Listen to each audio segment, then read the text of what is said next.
So you guys, I know it's been a very long time since I filmed. Honestly, I have just been going through some life situations, some trials and tribulations, but you know, I'm back and I'm doing better and I have my wine. So here lately I've been drinking like drier wine, I guess because the struggle in life. So yeah, I've been drinking drier wine, which is good. I mean, I get used to it. Usually I'm like a really super like sweet wine drinker, but here lately I've been absolutely loving this dry wine, and honestly you feel it a little bit more than the regular wine, so that's always a plus.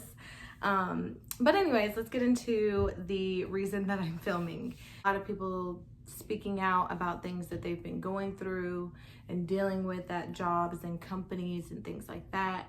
So I thought that I would just share my story with you guys and share with you guys what I've experienced. This person that I worked for is, I mean, pretty, kind of has a big following. I mean, you know, over 1 million people on her Instagram and stuff like that. And I know that a lot of girls look up to her as far as like her family life is what draws a lot of people to her. But anyways, so basically, let me just start from the beginning. I followed this boutique off of Instagram. So that's how I kind of became really familiar with who she was and, you know, her lifestyle and stuff like that. I followed the boutique through Instagram. So I would order things from the boutique, and you know, I just kind of like, the boutique is what started my infatuation and my like admiration for this person. Okay.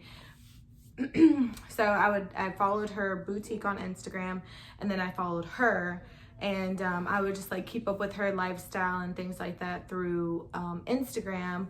And then they, you know, was just like a really cute couple, and like just like to me it was like couple goals and stuff like that. So I was like really interested in so they were like really like couple goals to me, couple goals, family goals, like everything. I was like, this family is amazing. Like if you look at her Instagram, you would think, you know, that she's like really, you know, down to earth, really family oriented. But aside from all of that, really like girl power, women empowerment, like, you know, doesn't take any crap, you know, whatever. So that was like kind of like what drew me to her too, is I'm like, this woman loves women, you know, and I love women, and I'm like, you know what, like I'm always for women's rights and things like that. So I was like, I like really like this girl. So anyways, of course, I live in Nashville, and there's constantly people moving here and constantly opening up bars and shops and everything, you know. So that's what she did. She, I don't know if she had been living in Nashville or not, I don't know, but she opened up like a boutique in Nashville. So like I said, I'm not going to say the name, I'm not going to say the person's name, but so she opened up the boutique, and I learned that through Instagram. So I was like super excited, y'all, like thrilled, because I'm like, oh my gosh, like I can have an opportunity to work here. You know, it's perfect. I'm in school. I need something part-time. So I was like, this is amazing. Like, this is just meant to be. So I applied and messaged them on Instagram, and I sent them my resume, and I got a response back. And so I was really excited about that. And then I got the first interview, and the first interview, it was crazy, because the first interview, I actually ended up missing the first interview because the place that we had the interviews at, like the guy didn't know what I was talking about and all this stuff. And so I missed out, which sucked. So I was really frustrated, and I was like, man, like my opportunity working here is just gone. Like it's never going to happen. So anyways, I reached out to them and I emailed them and let them know like everything that was going on. And they were like actually really understanding and really sweet about it. So one of the girls that worked there called me, and she called me at work, and I had an over the phone interview with her. And it was amazing because I'm like, you know, I asked her, I was like, don't you want to see what I look like and stuff like that? And she was like, oh, I already know what you look like. And, you know, just really kind and really sweet over the phone. So that went well. And then I got invited to do a second interview again at that same place. So I was like, okay, cool. Second interview. Like, I'm excited. I'm pumped. I got there, and it was me and like a couple of other girls that was there, and we were all just gonna do like one big group interview. And so we went in, and it just so happens that that was when, you know, she was there, and she had like, you know, her family and stuff like that there too in the interview. And so, you know, I wasn't like, I was excited, you know, like I just walked in there and I was like fully confident, because I'm like, they've never seen me, they've never met me, that, you know, this is my time to like really show my personality and be, you know, the person that I really am, right? So anyways, trying to make a long story short, we went through that second interview process, and then we, they emailed us. After that was done, they emailed us and let us know who got the job. And if you were on that email, then you got the job. So I got the job. But my sisters and friends and everybody, they kept telling me, they're like, you're going to get the job. Like, duh, you're going to get the job. I'm like, I am not going to get this job. Like, why me? Like, out of all of these girls, I'm sure it was like, they told us they had like so many girls apply that they had to narrow it down to like 6 of us. It was like probably over 200 and something girls that applied, and we got narrowed down to just like us 6. I think it was like 6 of us. Anyway, so I was really pumped. I was excited. My sister's like, girl, you gonna get that job because you're the only black girl in there and they need somebody of color. And I'm like, okay, cool. Like, you know, like me being so stupid and dumb. I'm like, yeah, I don't mind being the, you know, the black girl there. Like, I'm excited. I want to, you know, show that, you know, she can be diverse with her clothing brand and stuff like that. So I was excited. As time went on, we went and we were, you know, prepping for the store to open. And I'm a really big energy reader. I can feel somebody's energy a mile away. So when we were doing like prepping the store and stuff like that, there was a couple of the girls that I had already known, like, okay, like sis is in this for other reasons that I'm not in it for, you know. Me, I'm such an honest person. Like, I was just really like, I'm in this to work. Like, I'm in this because I'm excited and I get to work for her, and I was pumped. And one thing I can say is I really didn't expect for her to be as involved with us as she really, really was. Always there, always talking to us, all that. So anyways, but a couple of the girls that was there, I was like, okay, this is, I was looking at them like,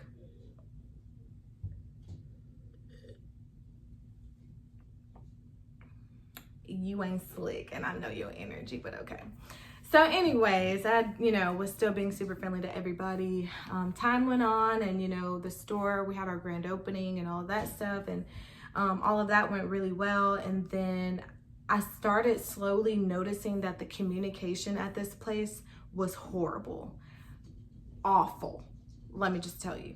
So they were telling us, you know, like, you know, by this certain time, like the store had opened at the beginning of the year, and they were like, well, by this time, like not this time, by summer, we're gonna have an office, and we want you guys to apply to those positions and feel, you know, really comfortable applying to those positions, because we want you girls to move up and we want you guys to be in a different position. So I was like, cool, because, you know, I'm not one to really work in a retail store, but like I said, I was so excited to work for her. I was just like, you know, and I felt like I was thriving in the store, and I was killing it with my customer service. And by the way, these are all the things that I felt, okay? So I was killing it. And so they're like, when they said, you know, we're going to open up an office, I was like, cool. Like, they're about to open up an office. I'm a beast in customer service. Sorry, that's my niece, if you hear her in the background. But when they were like, okay, we're going to open up an office, I was like, cool. Like, I got this. Like, I got so much office experience. I'm like killing it in customer service. Like, I got this. So they came up with these rules, and they're like, okay, you know, we would have like a meeting in the store, and they were like, okay, these are the requirements that you need to meet in order to do these certain positions. And so from day one, when they let us know that they were going to open up an office, I was already expressing my interest in letting them know, like, hey, this is something that I really want to do. This is something that I'm really interested in. And I'm willing to, you know, show you guys whatever I got or whatever I need to do to be in that position, right? By the way, I wasn't telling this to the actual owner of the boutique, which is the country music artist. I wasn't telling her this. I was just depending on her directors to relay that message to her and let her know, like, hey, Lanessa's really interested in being in customer service, like, you know. So I was just trusting that they would.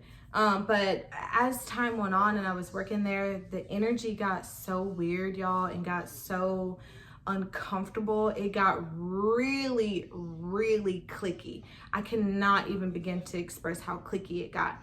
It got to the point where the actual like head people, like the directors and the managers, they were all just hanging out together.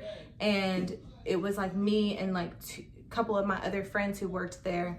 And we would just notice, like, we wouldn't get invited to go on outings with them and stuff like that. And if we did get invited, you know, it was like, if we did get invited the night of, when we would message them or text them or something, they didn't want to respond. It was just like really like freaking childish, y'all.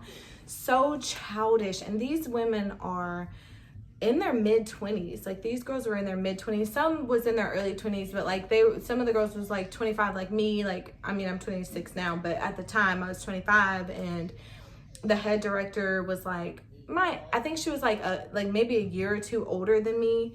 And they just became really, really like snooty. Like, and I'm not that type of girl. I am so friendly, so loving, and I'm thinking, okay, we all came into this job together. We're all like new to these situations. Like, we should all just be like, and this is what they were telling us too when we would have like meetings and stuff like that. They would be like, you know, we really just want everybody to be super close and be friendly and be like family, and you know, we really want to get to know everybody and do things together and all this stuff. And I'm like, I'm sitting there listening, I'm just like, me too,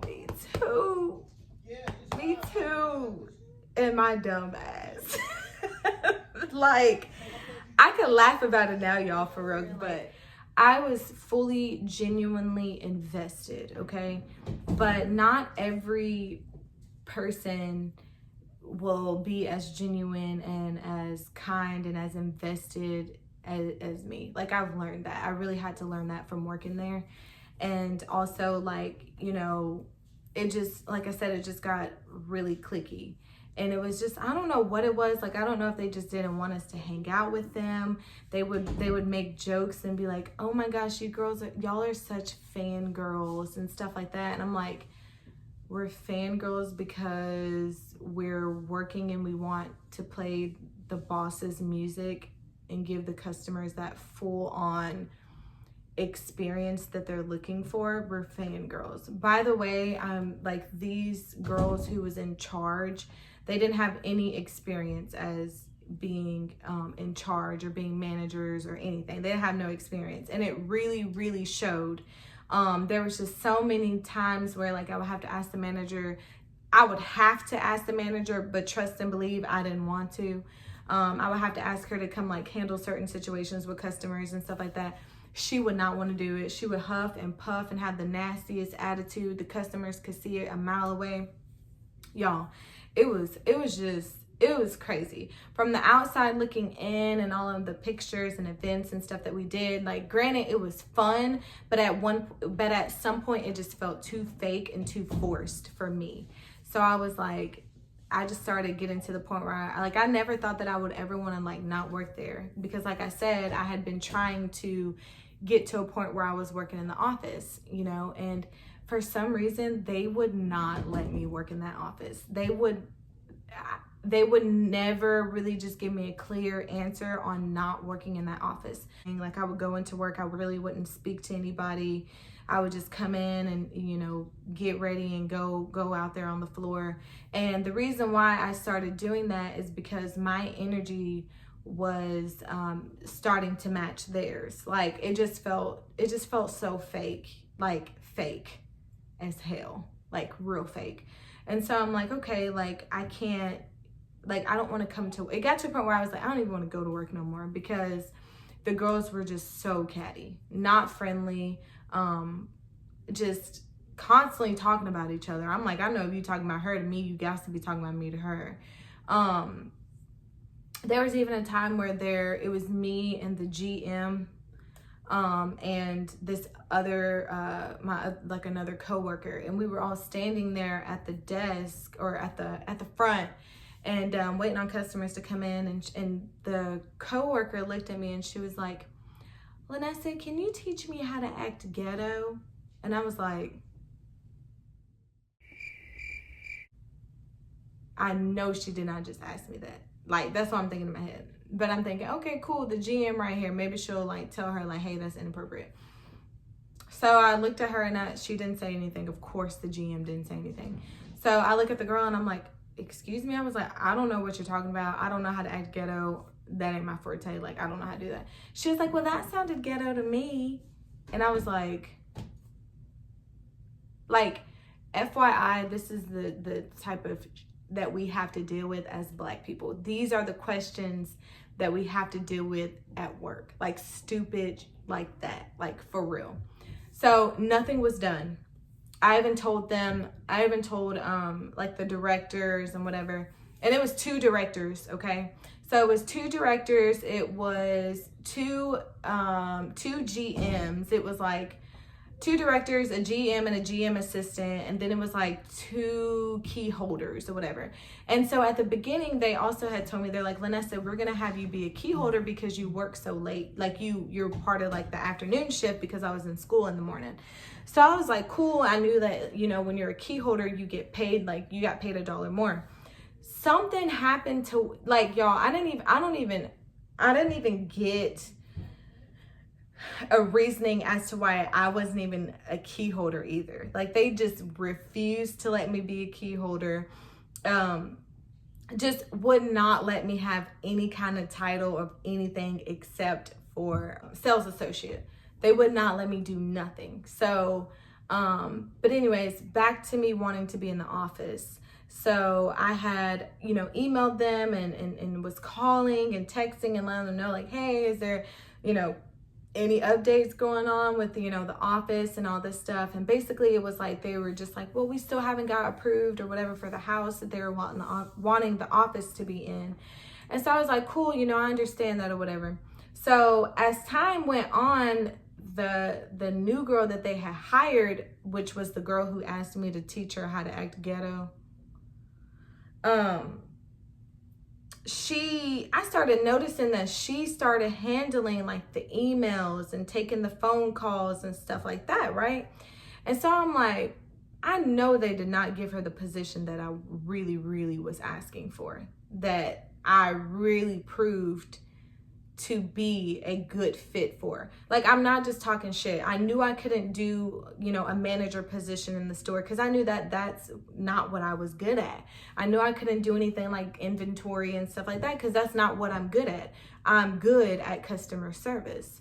So anyways, I noticed that the girl that they had hired, she was like having the emails and stuff like that. And I'm like peeping it and I'm like, I know damn well they did not give this girl who just started working here this position, okay? Of course they gave it. Y'all, they just started acting so funky. Like, one of the directors acted like she just could not stand me. Like, I would come into work and I would have conversations with them and stuff like that. And I swear to God, I cannot make this up. This is how she would look at me while I was talking. Just like this. Every time I would say something, it was... And I literally want to be like, do we have a problem? Apparently we did.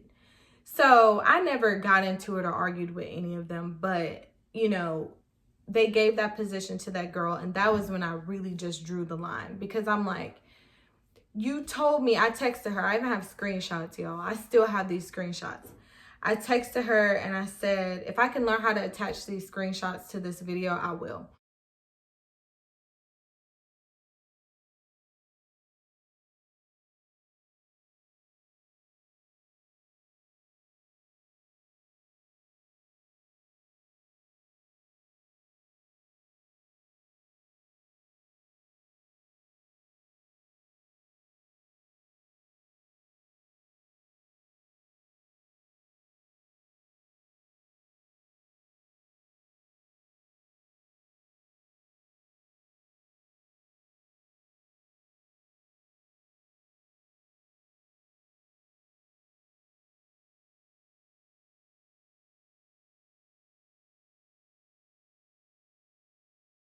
Guys, I had also failed to mention that she did eventually become the full-time customer service rep, which goes to show you that they still lied.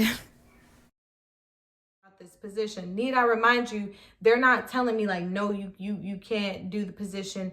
No, we looking for somebody else. Nothing, right? So I'm still just like blindsided by all of this. None of us was full-time, okay? None of us.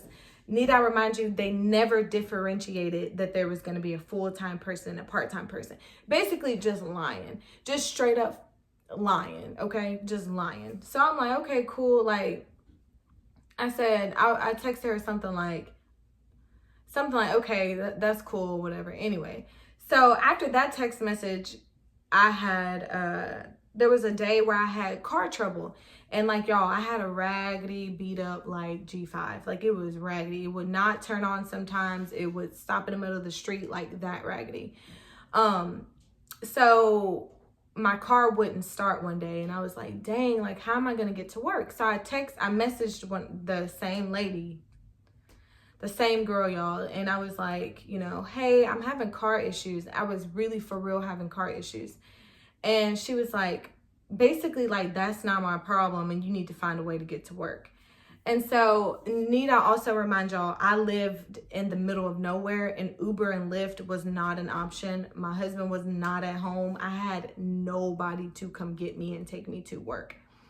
So, you know, if you live in like a real rural area, Uber and Lyft and all that stuff is just not available yet. So that's literally that was my situation.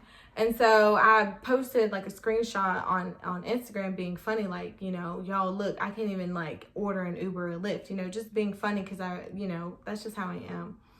And so she messaged me on Instagram, through Instagram, so unprofessional, through Instagram. It was like, I'm sorry, but I just don't see it that way. And I was like, excuse me? I said, I apologize. I'm so sorry. I'm doing the best that I can to, you know, make it to work. Like,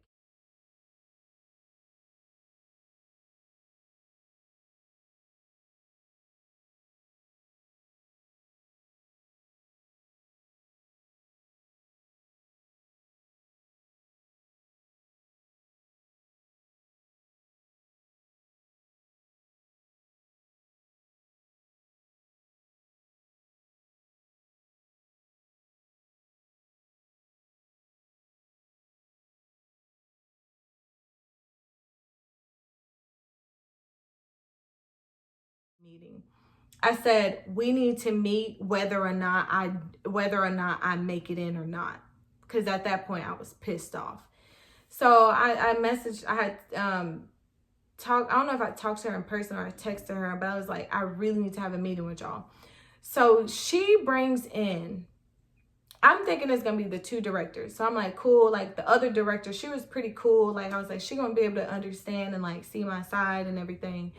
And so the other director was not able to be there. And I thought also that maybe, you know, the owner was gonna be there too. She wasn't there. So she brought the childish ass GM into the meeting. Childish. So we having a meeting in Starbucks, y'all. It was attack mode. They was attacking me. Literally attacking me. They're like, when you come into work, the other girls just feel like you just don't like them. This is after all of the fact that they don't invite me and the other girls to do shit. They barely speak when I come in. If I needed their help at work, they got funky attitudes. This is all after this, okay? Who would want to go into work and work with people like that? Who? Don't worry, I'll wait. Oh, okay. Nobody. So I'm like, yeah. I told her, I said, yeah, I've shut down because of the way that y'all are. Anyways, they basically made it out to be at the end of the meeting. They basically made it out like, you're jealous is what they were saying. It just sounds like, she was like, when I said, it just sounds like you're jealous that the girls that you came into the job with are in different positions than you are. And I was like, are you really that slow? Like, you cannot. I'm literally looking at both of them like, y'all got to be real slow. Like, you saying that I'm jealous? Really? I'm jealous? I was like, no, I'm not jealous. I've gotten to a point where I'm uncomfortable working because of the way that y'all act. Y'all are supposed to be the leaders of this company, and y'all are acting so childish and immature and catty. So I was just like, that's crazy. So anyway, after that meeting, I put my 2 weeks in because I was like, and I have the email where I put my 2 weeks in, and I just straight up told them in the email, I was like, this company is nothing how I thought it was going to be. I thought it was going to be all about girl power, because that's what they try to make it like it is. And it's nothing like that. I will be the one to tell you it's far from it. And so anyways, in my email, I was just telling them like, thank you to the, the owner and her family or whatever, for, making me feel welcomed, shit like stuff like that. But then I got an email back from one of the directors, and she, instead of her messaging me and being professional, she tried to clap back at me. She was like, you're the only one who doesn't come in to work on time. Need I remind y'all, I was in school, and I told them, they know I was in school, so that didn't even make sense. She was like, you're the only one who doesn't do your job right. Total fucking lie. They had even showed me a message where a customer was like obsessed and loving me because they said I was so freaking friendly and so helpful, and that wasn't the only customer. And just a bunch of stuff like, there's going to be jobs where you don't get the position and yada, yada, yada. And I'm like, I understand that there's going to be jobs where I don't get the position, right? But when you lie to me and you tell me that these are the requirements for me to work at this job, need I remind y'all, I forgot to tell y'all, one of the requirements for me to work in customer service was I had to have 10 years of experience, okay? 10 years of experience. There was no way. I was only 25. There was no way. 10 years ago, I was going to be 15. There was just no way. It didn't make sense. So I'm like, cool, y'all obviously looking for like somebody that is like really, really well-rounded in this. But need I remind y'all, they gave the position to the girl who was like 23, okay? They gave it to her. And I was like, I thought you said that I had to have 10 years of experience. It didn't make sense. It didn't add up. So she clapping back at me and all this stuff in the email. And I emailed her back, and I was like, real professional. I was like, I'm sorry that you feel that way. If I haven't been, she said I got wrote up and stuff like that in the email. And I was like, I messaged her, emailed her back, and I was like, I'm sorry if I was ever wrote up for anything. That is really new to me because I never was told, and I was never told to sign anything. I never saw any documentation saying that I got wrote up for anything.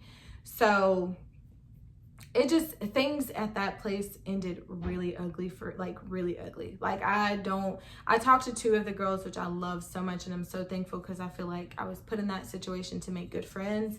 But I feel like a lot of the girls that was there, they were just in it for specific reasons. I heard them say they were in it just saying stupid stuff like, oh, we're gonna be famous. You do know that we're gonna be famous from working here. And I'm just like looking at them like, but these are the people that they wanted in charge. These are the people that they put in charge. And I'm just like, it's crazy because like now looking back, you know, people would tell me like, don't be upset about it. Y'all, I got so sick. I got the shingles from working there because I was so stressed out. I lost over like 15 pounds working there because I just was so stressed out. I wanted to be so good, and I wanted to be so noticed and so just like appreciated, that it just wasn't, it was, no matter what I did, it was never ever good enough, ever. But so it just like, things ended really ugly. But now looking back, and I'm seeing like all the, you know, the reviews and people messaging me and asking me and stuff like that about it, I'm just like, you know what goes around comes around, because like, joke's on you now, you know. It's just, to me personally, like, obviously I'm just not going to say the company name and stuff like that, because I'm really not here to bash. I'm really just here to share my story and let you guys know that sometimes when you look up to these people, or you get so invested in these people on Instagram or social media or whatever, it is truly all just an image. Like, truly just an image. These people that we think that we know because they post these videos and these pictures and put these captions underneath it and stuff like that, like, we think that we know them, but we really don't. Like, we really don't know who these people are. It's all about I think it's all about like what type of image that their management wants them to have. And, you know, we just got to be more mindful of the people that we put on pedestals, because in the end, like, it's really not what it's hyped up to be. Like, these people are not what they're hyped up to be. It even was like, one of my friends like said that the owner's mom blocked her on Instagram. And I was like, why would she block you on Instagram? Like, what did you do? And she was like, I didn't do anything. Like, I did nothing to her. I never done anything to her. And I was like, well, maybe she didn't block you. Maybe you're just looking, like, maybe you're looking at it wrong. Y'all, she tried to pull up like her mom's Instagram. Her mom blocked her. For what we don't know. We still don't know to this day, like, why she blocked her. It is, y'all, my only advice is to like be yourself and be who you want, be the person that you look up to, basically, if that makes sense. Like, don't idolize these people, because they are just like us, if not worse. Okay. But anyways, I'm gonna wrap up because I'm super tired, but I just want to share with you guys my story and my situation. And just let y'all be cautious of where you're spending your money and who you're giving it to, because these people probably don't even like you, or you're probably don't even recognize, you know, certain fan bases, you know, like, these people are fixated on certain people. And, you know, I realized really quickly working there that I was never going to be in a different position. I was never going to move up like they swore that they wanted everyone to do. So anyways, that's my little spiel. Anyways, thank you guys so much for listening to this long story, and please, if you haven't already, like, subscribe, and comment down below. Bye.